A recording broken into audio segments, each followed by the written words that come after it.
things like we just talked about. Okay, the water being out, the power being out, definitely was an adjustment for me. More, I would say the water more than anything, because I've dealt with the power being out. So also my godmother, her and her husband they live in Kumasi. They have a neighborhood there, so I'll stay with them sometimes. So power will go out there, so I've dealt with that. But the water, that I just can't ever get with. That's one thing that I've always been comfortable dealing with, because in Jamaica, the water will cut off, and then we gotta use the bucket. Yeah, it's fine. fine. I actually like doing the bucket baths, but it's just when you're from America, it's gonna be a culture shock for you guys. Like, if you never had a bucket bath before, like, it's just something you have to get used to if you want to be here. Yeah, true. That's what I'm saying. I actually don't mind the bucket baths. I think it's just knowing, like, I can't wash my hands, I can't flush the toilet. That's the part that's like, right, yeah. Why isn't it working? You know what works?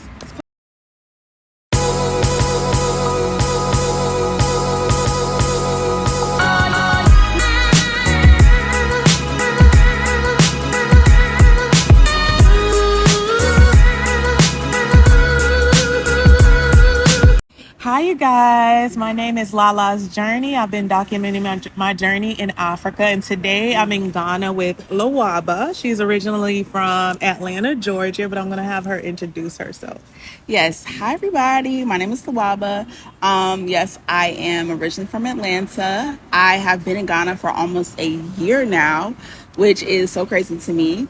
I came out here last March. I just basically got a one-way ticket, packed my bags, and here I am. So how many times have you visited Ghana before deciding to move here? I want to say about 6 or 7. The first time that I ever came out here, I was 7 years old. It was a family trip. We were out here for a month in December. And then I came another time after that when I was 13. And I went to school in Ghana for about 3 weeks. And then I came out here in 2020 and then in 2021. And that's when I was like, oh my gosh, like this Ghana that I knew back from when I was a child, and then where it was at 2020 and 2021, I was like, I want to be here. So how long were you here for as a child, and what were you doing here? So I actually have family friends that live in the north, Tamale, that's the name of the town. So I'm just trying to think. So I was a child, so there wasn't like that much, but I remember like we were eating local foods. We went around to some of the like the monuments. How long were you in school? Was I in school? Yeah, you were in school. Yeah, right? I was in school here for about 3 weeks. Oh, okay. Just 3 weeks. Okay. Yeah, so I mean, but still, that 3 weeks was wild. How different was it than the American school system? Okay, so that's another thing too that's a little bit different about me. I've been in private schools my whole, like small private schools my whole life. I only went to a public school for a semester, so that's pretty much like my, like, if that makes sense, like that's where I think about like school from. Yeah. So I will say that it was very rigorous. The school system here is based on the British system. So that's more advanced than America's system. So I was challenged. Like I was at the top of my class at my school, but here I was struggling. To keep up. Yeah. So it's more advanced here, you'd say? Yeah, for sure. Yeah. So, okay, I'm doing the best thing for my daughter. Yes, then. yes. Yeah. They definitely push the students. Yeah. Yeah. She's definitely more advanced than a lot of 3-year-olds in America. Yeah, like the things that she's learning, I'm like, what? Yes. Yeah. So, yeah, that's amazing. So what is it about the 7 trips you took that made you say, you know what? I'm going to get a one-way ticket and I'm going to fly to Ghana and move there? So I would just say last year was just like a turning point for me.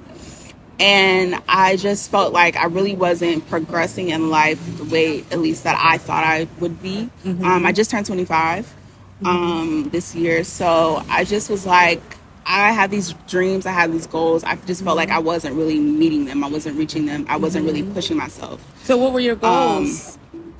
I mean, I'm in marketing, and I just felt like I just saw my friends like excelling in their careers, and I just felt like I really didn't have enough to say like that I'm doing. Yeah. And I just felt very stagnant. And I just felt like I needed a challenge in my life, like something just more. 2020 was, I mean, hard for all of us. Yeah. But I graduated in Not 2020. for me. It was actually one of my best years. Oh, okay. My bad. But I would say, I had my daughter that year. I'm sorry. Okay. So I graduated from college in 2020. Oh, okay, yeah. I was 21 in 2020. And business was going good for me in 2020. I mean, it was bad for some people, so let's just, you know. I'm just saying, like, overall, I would say the uncertainty and all of those things was challenging. It was for us. anxious. Yeah, 'cause we didn't know what was happening happen next. Right? Yeah, so let me not say hard, but I will say was challenging for mostly everyone. So it was hard for me to kind of get out of that. I was living at home with my mom. That's not something that I wanted to do. Yeah. I went to school in New York. Oh, I did too. So I was like, I remember freshman year, I was like, Mom, this is where I'm going to be forever. Like, bye, I'm not coming back. In Ghana. In Atlanta. In New York. In New York. When I moved from Atlanta to New York, I was like, I'm never coming back to Atlanta. I'm done with this. Because it's a challenge, right? So you love a challenge, I see. Low key, yeah. So, and I just love the energy. I love the culture. The hustle. Yes, I love the food. I love the people. I remember I used to get cussed out in the street. I would be like, yes, I love this. Like, I just love that. The rawness and the realness of New York. Like, I feel like sometimes living in Atlanta feels like a big reality show. Yeah, and that's not me. So things are moving in slow motion. I remember when I got to New York, I had a mentor walk me through the college process, and she was like a straight A student, and I was just walking slowly, and she was like, "Come on, we gotta go, pick up your step," and I was like, "Yes, excitement!" Yeah.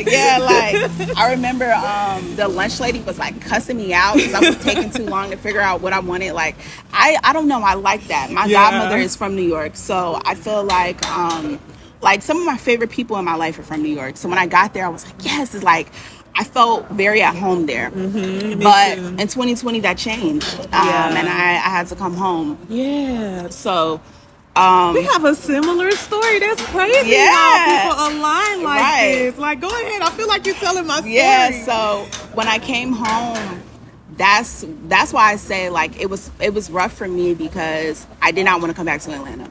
Yeah. And I was in my mother's house. She had a 2-bedroom apartment. It was me, her, and my 2 sisters. I was sleeping on the couch. It was rough. It was uncomfortable. It was stagnant. Yeah. And then I was back and forth between her house and my godmother's house for like the next 2 years. And I was overweight. I lost a lot of weight since then. I went back to one of my notes, and I've lost like over 50 pounds since 2020. Yeah. So, but it wasn't just physical weight that I've lost. It was also like emotional weight. It was so many things I feel like I was just like holding on to. I went through a breakup in 2020. Yeah. So yeah, it just was like a lot. So what was like the last straw that broke the camel's back that you said, you know what, I'm moving? I'm trying to think of the actual event. But because for me, it was just like a matter of when I saved the money and I was ready to just go. And that's the thing too. It wasn't like, that's why also I feel like my story is a bit interesting because I really have feel like I built a plane as I was flying. Like I was creating the plane as I was out there. I really did not plan, and I really feel like sometimes I've been afraid to tell my story because I'm like, don't do that. So you didn't have a plan? Not really. Bought the ticket. I really was just like, So how much money did you have saved up before you moved here? I think it was like 10,000. That's about the same, girl. What the hell? We should have been on the same plane. Yeah, I definitely think it was about that much. Yeah, but that do you feel like that was enough looking back? Like, did you manage that amount pretty well? Honestly, not really. I don't think we did. Anybody did. But I think something that people have, sorry, I'm trying to find my words. I don't think people know that Accra is really expensive. It is very expensive. I don't think people know that. Especially if you're in the inner city, like, it's extremely expensive. Yes, it's very expensive out here.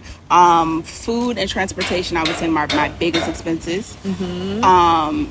rent is okay, but also I'm trying to get out where I'm at. So I might be telling you a little bit something different. I know you just did a video on that too. Yeah. How much is your rent? And which side of town are you So on? I live in East Legon. Oh, girl. Yeah. So my rent is 5,000 CDs, which is $450. Jesus. But honestly, I feel like I was just talking to one of my friends today. I honestly feel like I don't mind paying more even than what I am, because I feel like what I'm getting for what it's worth isn't really that. Really? Yeah. I kind of want to have I don't know how y'all might feel about this, but I want to have U.S. amenities out here. So what is your what are you seeking in your living space? Well, what do you want to have differently? Well, for one, for example, yesterday was hell. My power was out for hours. My With AC 400 CDs? That's a lot to be paying for your power to be off. My AC was leaking. There is there be all kind of bugs and just stuff. It just be a lot. It's just Girl. I just feel like I'm not. That's what I'm saying. It's just not what I want. How long was your power out for? Maybe 4 hours or more. Sheesh. Yeah. Mine be off no more than 2 hours, and I'm paying 900 CDs a month. What?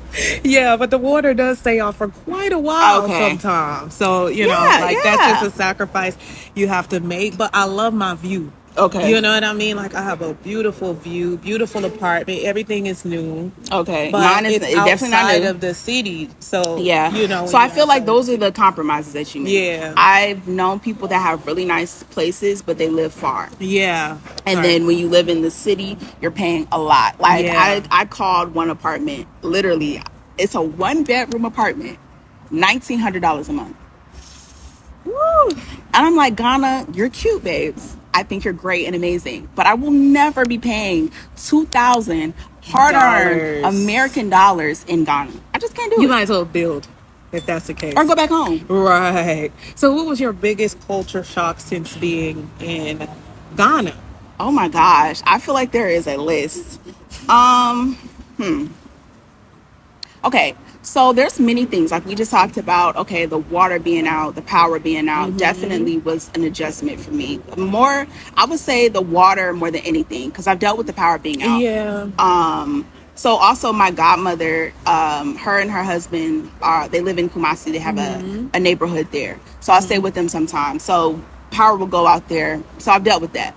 Yeah. But the water, that I just can't ever get with. That's one thing that I've always been comfortable dealing with, because in Jamaica, the water will cut off, and then we gotta use the bucket. Yeah, it's fine. fine. I actually like doing the bucket baths, but it's just when you're from America, it's gonna be a culture shock for you guys. If you never had a bucket bath before, it's just something you have to get used to if you want to be here. Yeah, true. That's what I'm saying. I actually don't mind the bucket baths. I think it's just knowing I can't wash my hands, I can't flush the toilet. That's the part that's right. Yeah. Why isn't it working? You know what works? Put some detergent in there so it won't smell. Okay. Yeah. If you can't and smells. flush it as often. That's another one. The culture shock. Smells from the sewage. Yeah. It's just it just hits you out of nowhere. It makes me so angry. And yes, we both have lived in New York, so you probably think y'all dealt with smells. I've dealt with smells before in New York. Yeah, so that's one. Yeah. What else? Also, dealing with Uber drivers and Bolt drivers, I would say they're the bane of my existence. Yeah. They are the top of my hit list. Why? Okay, so for when you're calling, typically when you're calling an Uber, a car, they're gonna ask you, okay, where are you going?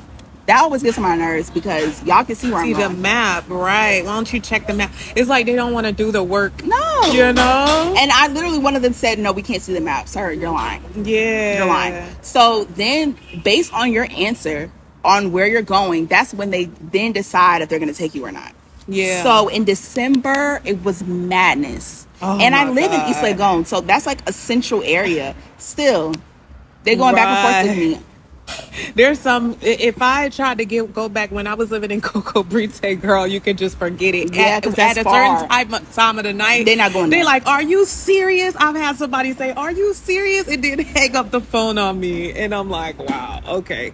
So I need to live closer to the city if I want to get a ride in the middle of the night. If not, you got to plan to stay in the city until the daytime. Either plan to stay in the city or you have a car. Right. Those are options. But Right. that to me is so crazy because in the States, it is what it is. You get in that car, you go, you pay. That's not. Oh, another thing I was not prepared for, I guess, but customer service. Wow. That's been a major culture shock. And You know what? It depends on who the boss is. that is true. But what was your That is true. I will say your experience? I've had some experiences. Like I've had one where it was surprisingly pretty good. They listened to me, what I had to say. I got my money back. But sometimes it's just like, yeah, that is what it is, and what? Yes, You're still gonna pay, and okay. That's very much so their attitude. Yeah. Right, because that's what they've had to deal with, you know. like, what but the now hell? that people are moving from all over the world and they're starting their businesses, they're training people to Deal give with customer it. service a Yes. different type of way. Actually, where I just got my hair done, I stopped in because I had forgotten my tripod there, and they just gave me like a whole touch up. While I was there, and I was like, this is some great customer service. I don't even receive this in America. So it depends on who is the boss. I will say that because Yeah. one of there's this hair salon, Adore Beauties. I took my friend to because she came to visit me in December, and we got her hair done there. And that boss was on it. More so, I Yeah. feel like that I've ever seen before. She was not playing with them. She was like, okay, you're gonna like. They were on a schedule. She was on them, and I feel like, okay, yes, I've seen that. Also, though, I've had experiences where I've made appointments. I made nail appointments. Got in there, they sleep on it, sleep like this.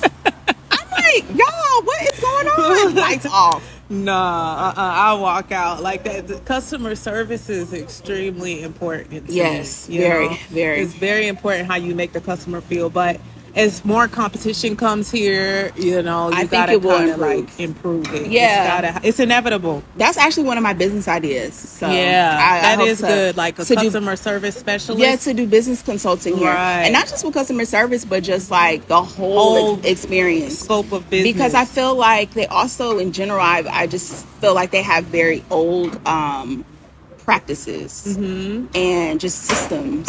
Like one of my favorite restaurants is Living Room. It's right around the corner from here. Okay. Yeah, I've actually been there before. Okay, I like do you that like it? place, Okay. yeah. I was there the other day, and literally the people at the people on the phones to go order people were arguing with each other because one man was like, "You're not answering the phone. This why customers be mad. You don't be answering the phone." They going back and forth, and I'm like, "Yeah," because I've been on the other side at home calling. They wasn't picking up, Right. but I know they're open. Exactly. You gotta be able to like that's a culture shock when you calling businesses and like it just goes straight to voicemail. Oh my gosh! Or you call nobody businesses answers. and they just be like, "Hi." Right. Did I call the right people? Right. Or you look on the map and you see open now and then you go all the way to the business and it's closed and they Yes. didn't answer the phone. Like Yep. that will turn away so many customers. And it has. Yes. Because I Definitely has literally with I me. don't have the patience for I that. don't. I'm not gonna come again if I go through all of that. No. So yeah. So what about your social life here? What's your social life been like? Has it been easy to make friends, boyfriends? You know. Okay, so I will say I definitely feel like Ghanaian men are definitely so I'll do Ghanaian men and Ghanaian women. I definitely feel like Ghanaian men are a little bit more easier to become friends with, I would say, than Ghanaian women. But I have made Ghanaian female friends as well. But I feel like that process is a little bit different. Yeah. How so? I don't want to generalize, but I sometimes feel like they sometimes have like preconceived notions against American women, or they think that we think we're better than them, or like, like sometimes there could just be some dissonance between us. Yeah. But I definitely feel like when I have been able to talk to them, I'm like, oh, we're dealing with the same stuff. Yeah. So I definitely would like to have more Ghanaian female friends though. Yeah. But I have a few. They're very reserved. I think that's why it's hard Yeah. to be, really friendly because they're not like open. Yeah, they're not super open. Yeah. No, So no. for me, I'm very open. So it's like kind of like a clash in the beginning. But Yeah. I think if I was in a setting where I was around a lot of Ghanaian women, eventually we'll become friends. Yes. So I was telling her before we got on camera, I actually worked at a bank. I had a bank internship. Oh, yeah. Yes. So What was that like? Tell the truth and the whole truth. oh my gosh. Main thing I would say, so I just got my MBA last year. And I wanted to just see, like, what was it going to be like working out here. Basically, one of my aunts connected me with the position. I was very grateful for that. But that probably was my biggest culture shock, because it's one thing, socializing with people at a club, at a restaurant, but working with people is a whole different thing. So where do I start? Okay, so one thing, I don't know if you talked about this before, but have you ever talked to them about the word Obruni? Yeah. Well, a brony, we know it means white woman, right? Or a white White person. means white person. Yeah, white They like to person. say it means foreigner, but they use it for white people specifically. It's almost like how Mexicans say gringo. Yeah. So it comes with a negative connotation towards it usually. Like, look at this lame person, kind of, Yeah. So I was called that word by a woman, actually, my second day of work. With dreadlocks. How? Like, you can't be white with dreadlocks. But go ahead. Exactly. Continue. So literally she said the word and then she started speaking in Tree. I don't speak Tree. And everybody started laughing around me. And I was so mad, like so angry. But at the same time, I was like, okay, I had to be professional. But I didn't know where to go with my emotions with that, honestly. So I told my godmother about it. And she was like, no, you need to tell them, like, you need to stand up for yourself. You don't let anybody, like, disrespect you. If you felt some way about that, you need to say something. So the next time a male coworker said the word to me, and I confronted him. I was like, I don't like, please don't say that to me. I don't like that word. And then we kind of like went back and forth. But he was so caught off guard. Like when I said, like, please don't say that to me, he just was looking at me like, but yeah, so Like, why not? Right. I feel like they think, well, let me not say they, but I feel like some people think that it's like okay, or we won't know, or we won't care about that. But okay, that's another one. Another culture shock, I guess, is like I am very black, very extremely black. Girl, like, The blackest of the black. Right, we still black. And I'm from Atlanta, so I just feel like just how I relate to my blackness, I'm just so strong in it. How I was raised, all of it. So it's just, that could be a culture shock sometimes, that someone of my own skin color could look at me and call me white. Right. It's hard to reconcile. Right. You almost feel not welcome. Like, yes. well, why am I here? Yes. Like, what like are my I came ancestors? to, right. Like, I came to Ghana. What is the point of the return? Yeah. You know, like, Beyond what are we return. returning to if we're white? Like, come on.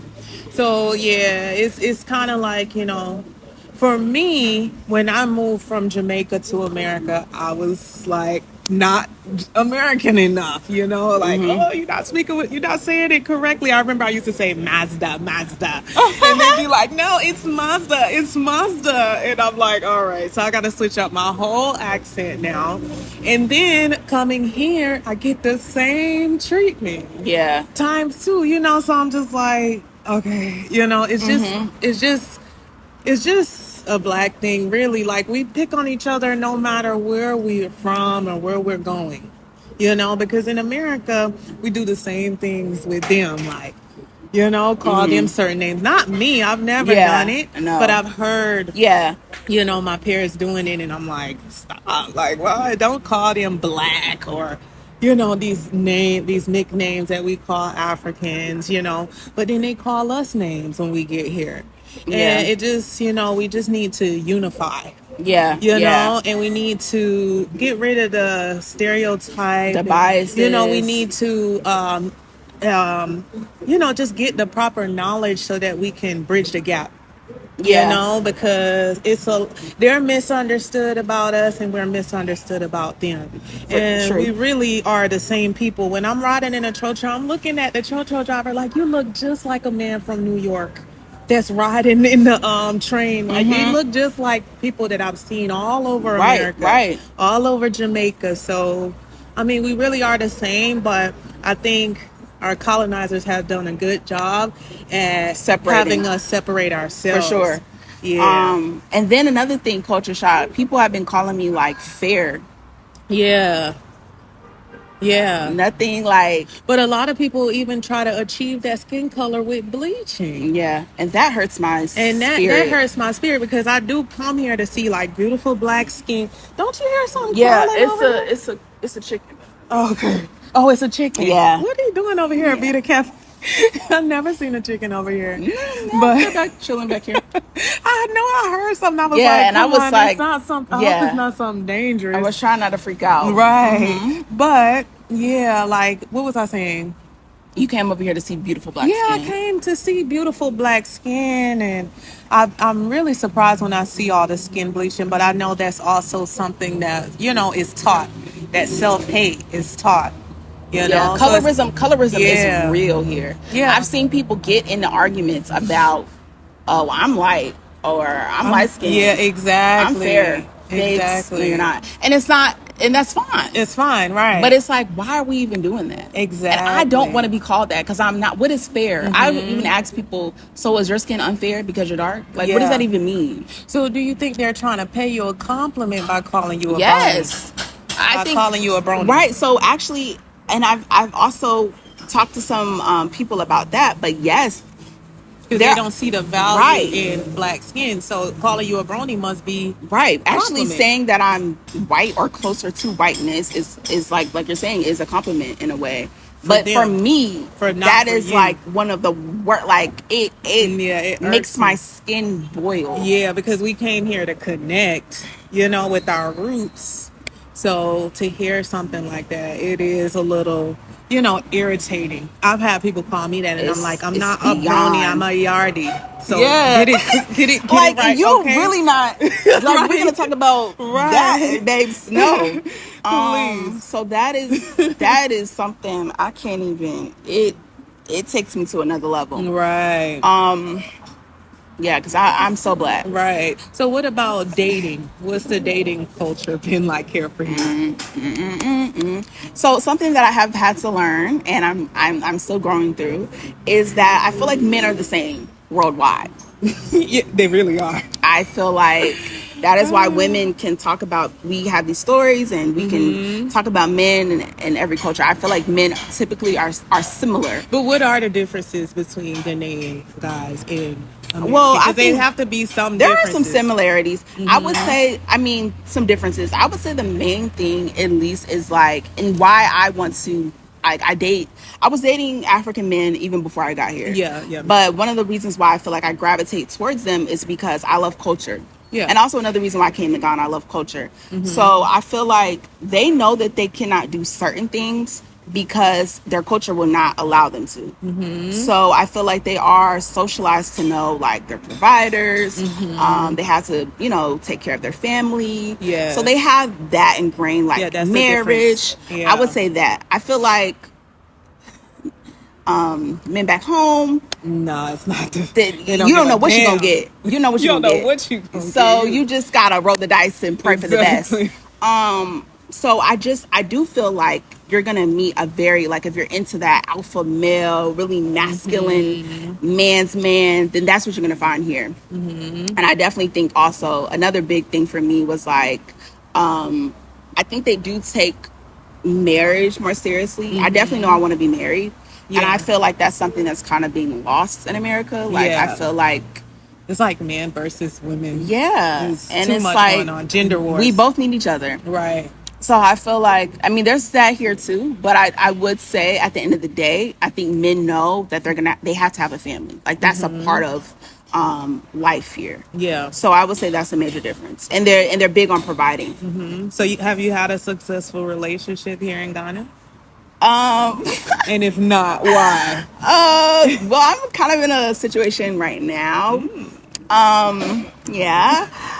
But what I say, I mean, like we just said, like there's a lot of culture shock. There's a lot of cultural differences. Me being just not who I am, but also being an American, like I'm very opinionated. I'm very strong. I'm very like, I'm also like I just moved here. Like I'm very free.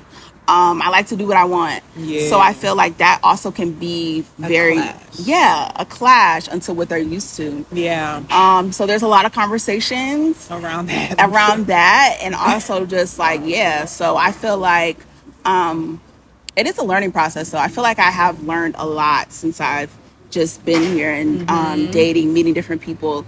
But yeah, I definitely, the one thing that I have learned, and I don't know how I feel about it, but it's like I feel like the man that I will be with here will have to have some kind of like Western experience. Yeah. So either he's been to America, he's been to UK, like Why is something that? like that. Why is that? Why is that? Because the average Ghanaian man is typically very closed-minded. And even when they think they're open-minded, they're closed-minded. Yeah. And that's really because, again, like I was saying, it's kind of like Just Ghana. a lack of experience. Yeah, Ghana's know? like a bubble for them. Yeah. And And also, too, I must add that the women here are really reserved. So based on what they've experienced, they will compare you to it. Because I have a Ghanaian friend who's married, and he says, you know, the women are very reserved. So when he moved to the West and they were having carnival and the girls were like grinding on him, they don't do that here. So he thought that these girls were hoes. But it's just part of the Western culture to be more open, free, and, you know, so it wasn't that. It's just his lack of experience, taught him that this is what it could be. Yeah. So if you haven't left Ghana ever and you've only experienced one type of woman, or a few different types of women, and that's your only experience, that's all you have to compare it to. Yeah. So, and I will also say I feel like the sexuality is different. How? Please explain. Okay, for example, I have this neighbor that lives above me, and it's funny. Oh my God. Go ahead. Yeah, I know what you're saying. And this man, he gets They're it in. not noisy, right? All you hear is the bed. You don't hear I don't hear nothing else but the bed. I'm surprised squeaking. you hear the bed. I hear the bed squeaking, but no, this is the part that's funny though.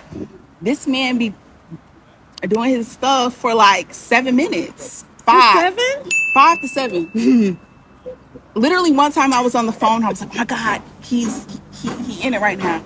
And literally I was on the phone for 6 minutes and he was done. But you would never hear the girls moaning. Never. But as an American woman, if you moan, everybody in the neighborhood can hear it. It's just like, oh my God. Yeah, I know people have definitely heard me, so I'm sorry to whoever has heard me.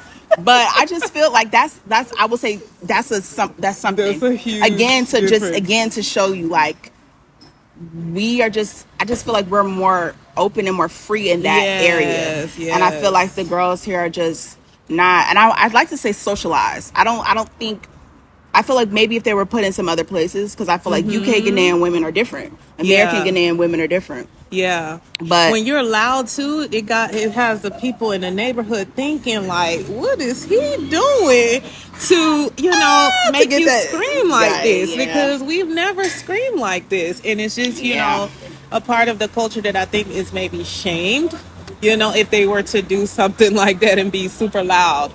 Yeah. So I definitely do agree. I feel like also to say that too, I had a debate one time. It was my uncle, my godmother, like all of us were just talking about how like sex here also is for a man's pleasure. It's not really, no, not saying that it shouldn't be, but I know, but I'm just saying like, I think that's why we don't be hearing the women. Exactly. Because they're probably not enjoying it. Well, I gotta enjoy it. Yeah, for me, that ain't gonna work for me. That ain't gonna work. But yeah, I don't think that they're enjoying it. I think that's honestly Yeah. why we're not hearing them. Because So that's why they be like, what you got going on over there? Because and I've also too, another thing I've heard too, I've heard some crazy stories and seen things, but like, or maybe they not really concerned about sex. Maybe more so about stability. That's all I hear the girls talking about. They never that's talk very about true. sex. They ain't That's worried very about true. sex. They worried about stability. Like, you know. Yeah. So I mean, I think, and that's another thing. I think, if you just look at our hierarchy of needs and their hierarchy of needs are different. We're at a different level on if the you pyramid. watch Shark Boy's videos, make sure y'all go check out his channel. He has put some interviews on there about like what American women need and what Ghanaian women need. And Ghanaian women were more so talking about money, stability, and the American women were talking about quality Connection, time, yeah. connection. 'Cause we come here already with a certain type of independence that is like we want love, you know, not necessarily like Yeah. money. We still want stability, yes, but That's our not our hierarchy of highest needs are it's different. different. It's So I different. think, yeah. So that's another thing that I've heard too. Like, I follow Ghana Twitter. Hilarious. And yeah, I feel like the things that the girls are saying that they need, or I've heard from some of my guy friends that I have, Luxury vacations. girls are asking them for money. Right. Girls are asking them for rent. They said Girls they don't are want to asking stay them, here in Ghana. They want to go to Dubai. yes, get my hair done. Right. Pay for, like, you know, but how we're coming over here like, oh my gosh, love me, take me out, like, show me the time. Like, And they're just like, what? they wanna I almost feel like they wanna like cross it off. Like, Exactly. I give you money, you good. Exactly. No, like it's they bigger than kind of that. want what they are used to. I don't think they know how to operate in any other way. No, a lot of them, I feel like, so I think that is something that maybe people are confusing, like when they come here for December and men are throwing money at them because they know how to do that. Yeah. But I wouldn't necessarily say Ghanaian men are romantic. They're not. I would not say that. No. No. Valentine's Day, no. Your birthday, no. Yeah. Okay, but they'll give you money, you know. And, Yeah. But it's got to be more to it for us, you know, as Western women, especially if we're independent. Like, it's just like, okay, what's next? Like, we need more Then just you throw than money just at money. me. Like, yeah. So Yeah. I think it's starting to shake some things up here in Ghana, definitely, because Yeah, because they're our kind of needs are like, well, different. what can I Offer you, right? Right. So I Exactly. can, and that's one thing I will say, like, in my situation. He did definitely go all out for my birthday, but there was other things that I was like, okay, I don't know if you really understand me, because if you didn't think I would want this, then Right, were you really listening to so me? that's why, that's one of our biggest Clashes. conversations is like, okay, my needs aren't just, you know, my needs are more emotional. So Yeah. All right. So overall, like what did your family say about you moving to Africa, to Ghana? Well, specifically? that's one thing that's crazy is like, so my mom was with her ex-husband at the time, like when we first came here. So she was very on board with this. Okay. And honestly, it's almost a little bit scary how my mom can be so on board for things. I'd be like, do you care? Because she just be like, I mean, whatever. What do you want to do? She Right. just is very in support of me.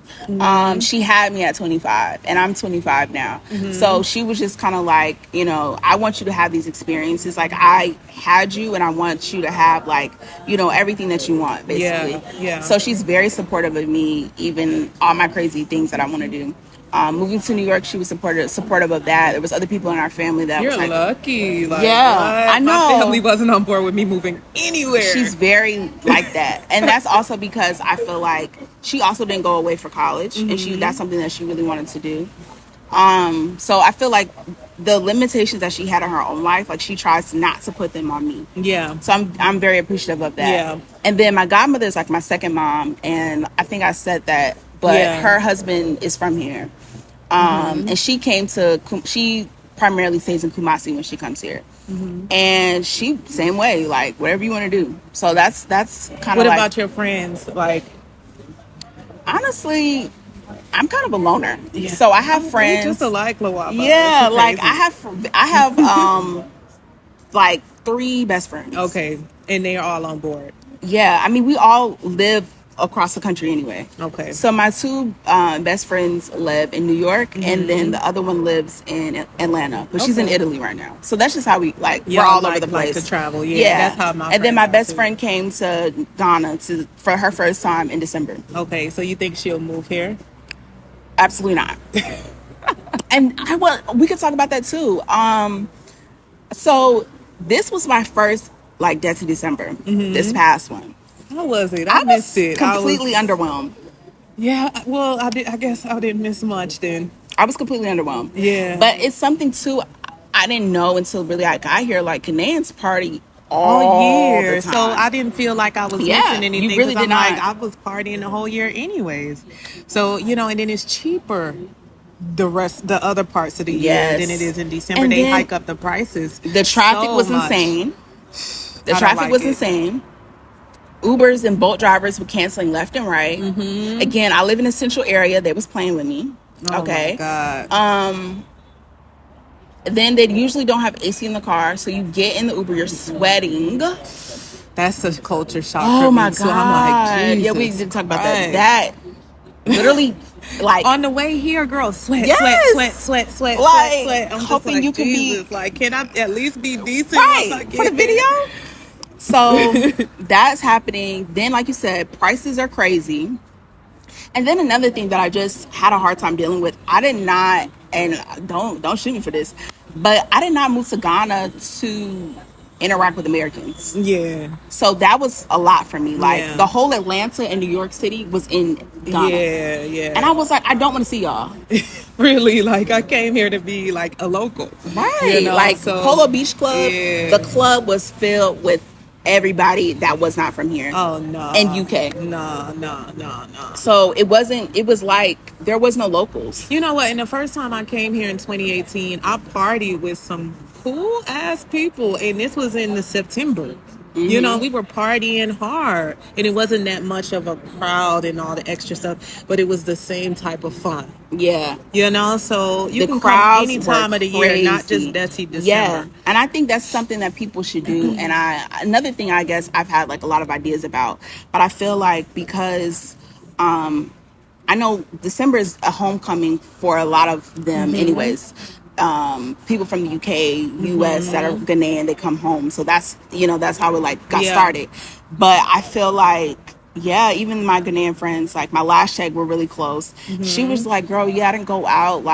No. They weren't going out. Also, it's too expensive. I wanted to get a brownie, a brownie sundae, and with the ice cream, the brownie. Online, it says 90 CDs. Once I got there during Dutty December, it was 180 CDs. So I was ready for y'all to go. Not they doubled it. They doubled the price because they know that foreigners are here. The $20 hair that y'all be seeing online, a scam. Right, it ends up being 3 times that price by the time you get here. My friend, we asked some people for she wanted some boho. What's it called? The boho braids. Yeah, the boho braids that come down to her butt. We priced this one place, East Legon. I don't want to say their name. We're gonna charge her 2,600 CDs. Oh hell no! Mine was $350. No, $450. Now, when we actually got to the place that we did go to, it was less. But when I was talking to other people, to get American prices. This is the prices I charge but American. when I went on to the reason why I didn't even like them was because when I went onto their Instagram page, it was all light-skinned girls. So I could tell they wanted a certain type of clientele. Yeah. How are you a Ghanaian business in Ghana? Yeah, trying to get all light-skinned girls. Make sense. To make it look more valuable, in some people's eyes, What? That makes no sense to me. Yeah. So no, but then when we got to the place that we did end up going to, very good quality, customer service, all of that. We were talking to different people about how much you got charged, how much you got charged. We realized the owner was basing people's prices off the Instagram. Yeah, that's why when they don't list the price, I'm not even going to ask you. Like, I'm not even gonna, and if I ask you, you have to have a WhatsApp number listed so you can't see my face, because you're not gonna charge me foreign prices. Like, why are you hiding the price? If you don't tell me the price up front, like you don't have a price list, or I can't WhatsApp you anonymously, I'm not going to your business, Yeah. because you're gonna base it off, oh, look at her picture, she can afford this, let's charge her. And that's very much a thing. Yeah. That's very much a thing. Yeah. The girl that I was talking to had like a Tesla on her page and went to Dubai and all these other kind of things. And I definitely feel like that affected the price. Yeah. Of course. So Yeah. that was hilarious. But also too, I don't know. I also we went to the dungeons. Amina went to Cape Coast, and that is one of the most spiritual parts, I feel like, of this whole experience. Like really realizing like we were stolen away from this place. And it's always a very just, emotional experience. And my friend really wasn't able to have that once again, because there were so many tourists, so many people. No. People were talking during the what's The it called? introduction. Yeah, people were talking during it. You can't have an emotional connection to a place if when somebody's it's talking. so crowded. Yes. Yeah. There was the SG Rose came. They were in a prayer circle in the courtyard, loud, somebody on the speaker yelling, talking to them. I'm like, I feel like I know that tourism is good for the country. I know that it brings money in, but I sometimes am feeling like there's like a commercialization of Ghana, like we're in the middle of like a gentrification of Ghana. Yeah. And I feel like certain things do need to be preserved. Yeah. Because I feel like it was going over people's heads. Once it's gentrified, I'm going to the next country. I mean, it's happening right now before our eyes. I want a real African experience. Yeah. I didn't come here to be in America. So once y'all come here and Americanize it, I'm out. And I feel like that's why I didn't go to South Africa. Okay, yeah. And I feel like that is something that I do try to keep in mind, and why I have been sometimes kind of hesitant. I'm trying to get out of it, but sometimes hesitant of like recording certain things, or because I don't want to be that American. I don't want to be a colonizer, a black colonizer. Right. I have a fear of that. And I know some of them already have these like, oh, here they come, checking out the prices, this is what they do. I don't want to be a part of that, because another thing too, like I went to Afrochella. The Afrochella prices were crazy. Afrochella prices was looking like American concert So if prices. y'all basically want to have a good time, don't come during Dirty December, right? I mean, I'm not necessarily saying that, because I feel like it is an experience that you should have. I mean, December is a fun experience, but it's not going to be like emotional. But I don't think it should be the only experience. Yeah, I think what I'm saying is like, if you come here, don't just come here to party. Yeah. Come here to learn about the culture. Do something beyond just saying I was out till 7 a.m. Yeah, exactly. Like, because you could do that in America, in Atlanta. In Atlanta. Yeah, you could do that in Atlanta. Maybe Miami. Like Miami. Yeah. LA, and I see people are trying to, and even have compared like Ghana to Accra to Miami, and I'm like, no, I feel like we don't need that. I feel like those places need to be those places, and Ghana still needs to have like, there's a certain magic about it. I feel like because it is a little bit untouched, I feel like trying to Americanize it is not. It's gonna water it down a lot. Yeah. So what would your advice be to people that are moving out here? Like, who do you think Ghana is a good fit for? Okay, I definitely feel like this should be your first rodeo. I definitely feel like one of my cousins, actually, this was her first international trip. But I personally feel like if you're actually going to move out here, you might want to try some other places before you come out here. So really make that like, okay, I'm decision, sure. Yeah. Because and that's the thing too that I want to, it's like why I'm expressing this, like December is a one moment in time of Ghana. It does not prepare you for the rest of the year. Yeah. So I would just say like be open-minded, because again, like we said, like the culture is different. Yeah. You're gonna find like the first few months for me were rough. Like I was just kind of like frustrated a lot. Yeah. Like, did I make the right decision? And it just might be a struggle, you Yeah. know, to just like, okay, why am I not connecting with people? I thought this was going to be easier. So you have to really be patient with yourself. Yeah. Also, I feel like, yeah, I would just say just be open-minded, Yeah. be patient, be kind to people. That's something else that I heard about a lot. Like people having attitudes with people that work out here. Like I feel like y'all, yes, customer service is bad. Boat drivers are bad. You might not have internet. You might have these different issues, but like you cannot take that out on people. Yeah. And everybody's not the same. Like just because someone may call you a brony doesn't mean the next person sees you as that, because the next person may be very open-minded. Right. You know, not all Ghanaians are the same. Yeah. So I think it's like same, like one of my friends, my best friend that came was like, she has not had that many good experiences with African women in the States. She would have clashes with them. Yeah. So I feel like she came over here kind of with that. And Yeah, we had ready to fight. Yeah, and I had to unpack that with her, like, girl, like, you're not going to meet people and you're not going to have a good experience if you're already in your head, like, I don't like them, they don't like me. Because I thought everybody will overcharge me. And I remember one time I was like, you're not going to overcharge me because I'm from America. And then he wasn't overcharging me. That was actually the right price. And I just got hit with a wake-up call. Like, yeah, is everybody, some people actually give me my money back.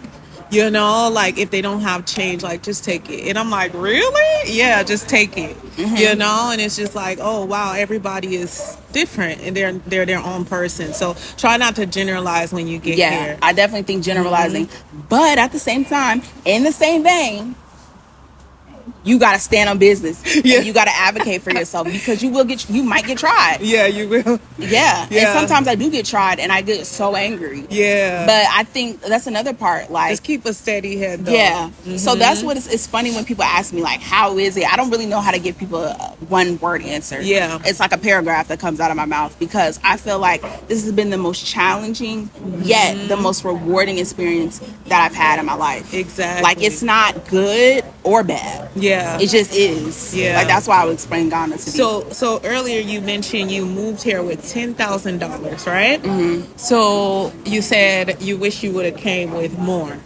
What is a realistic savings that you think people should come out here with? I honestly feel like it depends on your preferences. Let's say you just have like a standard budget, you know? Yeah. Like, what would I say? Just the everyday person in America. And that's what I'm trying to say because like for example, like where I'm living right now, 5,000 CDs, it's not up to par on. You have to pay a year in advance. No, I don't. I pay my 2 months. Oh, okay. Yeah. So if I was planning ahead, I probably wouldn't have stayed there. That's why I'm like, I don't really know how to answer that question the best way. Yeah. So yeah, because I have been thinking about that. Like, what would I tell a person? I'm not really sure. I don't think there's any amount. I think because when you get here, there's so much that you're hit with. Yeah. You're overpriced for some things. You're still learning the environment. Yeah. So no matter how much you prepare, I believe like... Well, the one thing I will say is that if you can, like, maintain your U.S. job. Yeah. Like if you have a U.S. remote job or you have some kind of way to make money in the U.S., keep that. Passive income, yeah. Right. So I definitely think that I would say. But again, I also do feel like there are a lot of business opportunities out here. Like I what? said, land. I think that's a big thing. Tourism is just a thing. My godmother, she does tours and experiences. Yeah. I do social media for her businesses. That's what I do. So I feel like the tourism, like, even though I was like talking about it, like I do feel like that is a lane. I just feel like it needs to be like cultivated better. Yeah. But I do feel like people do need to see Ghana. And I am really excited that Black Americans are coming over here and coming back to our roots. I do like that. And I also feel like it's because of the music too. Yeah. Because a lot of us are connecting through Africa through the music. Yes, exactly. And I feel like we're seeing it from a different light. It's becoming like the cool place to be, you know? Yeah. So I think those are some lanes. I feel like we just need a lot of help. There's a lot of infrastructure work that needs to be done here. I feel like Ghana is very good at making things look pretty. Like, it's beautiful. A lot of things aesthetically are very pleasing, but I just feel like there are a lot of systems that are just very outdated. And just need to be reworked. So that means it's a lot of gaps that needs to be filled. And we need people from the diaspora that have this type of experience to come here, bring your skills here. As she said, there's many opportunities, especially if you are a pioneer. Anybody that's watching my channel, you know, like, you got to be independent coming here. You know, you have to be a starter, you know, a creative. Anything definitely like creative. So, I definitely think they just need more creative minds. Just more people that are like, okay, this, I can do this. I can see gaps here. Because like things are growing. Like there's just so much that someone could do. Like they don't have all the apps and little businesses and little things that we have in the States. And that creates opportunity, because in America it's extremely competitive because so many of the gaps are filled. It's so developed. So there's no room for fast growth. But if you come here with an idea, it can, you know, catapult into greatness. You know, so just keep that in mind. I think the only thing that Ghana don't really need no more of right now is restaurants. We need some Jamaican restaurants here. Have you been to Ting Nice? Man, I like none of them. You didn't like that place? No, I like none of the Jamaican restaurants. Because the jerk chicken doesn't taste the same. And then they make it with like the barbecue sauce. Deja Vu, shout out to her. Her chicken tastes like, you know, real jerk chicken. But you know, I want the full experience. Like, I want festival. I want Rasta pasta. I miss Rasta pasta. I want it all. And I haven't ran into a Jamaican. So we definitely need some more Jamaican restaurants. So, well, what I'm saying is, like, I feel like they always open in restaurants. But we need more than that. There's only like one movie theater. We need some skating rinks. You know, bowling alleys, more place to go, like for kids too. So that's what I mean. Like for kids, we got a whole bunch of restaurants. Exactly. That's another thing. Food. I don't know how I missed that. Oh my gosh, I actually don't like Ghanaian food. Really? What kind of food you don't like? You don't like fufu? I don't like any swallow. I don't like when people share it. It just. She said she don't like when they share it. I know I'm against some people to be like, no. They're gonna be like, I'm really like a germaphobe. Like, people's fingers. I don't know where your mouth. Fingers been. Like that. I don't know where like I love wache. I think that's the only thing that wache tastes like rice and peas in Jamaica. So I love the food, but I don't like sharing my food. I don't. Only with my daughter. Okay, well I get that. But I like the actual stews, like the fufu soup. I like the stews too. I like that. I like stews, but actual swallows like banku, tizit, fufu, all that, y'all can keep that for me. So, but I do love jollof rice. So I eat a lot of that. I eat a lot of too much. I got tired of it for a while. So that's the thing. So I guess that's why I'll take that back a little bit. Like I would like to see some more variety, different kind of places. Because you can go to a Mexican restaurant, look on the menu, they'll have jollof rice on it. Exactly. Like, y'all, for real? Exactly. You gotta go to a Mexican restaurant and still order jollof rice? So I would like to see some more, I guess, some more different variety, kind of places. So I gotta take back what I said a little bit. I would like to see more variety, but in general, I just want to see more variety. In general, I think that's my every type of thing. So let's close it here. Do you have any last words that you want to share with my viewers? People? I don't really know, but I would just any advice? Again, I would say people want to take that move and they scared. They don't know like how to just make the jump. I think the biggest thing is like you can't be scared. Exactly. If you come out here scared, you gotta go home. You gotta go. They're gonna show you quickly.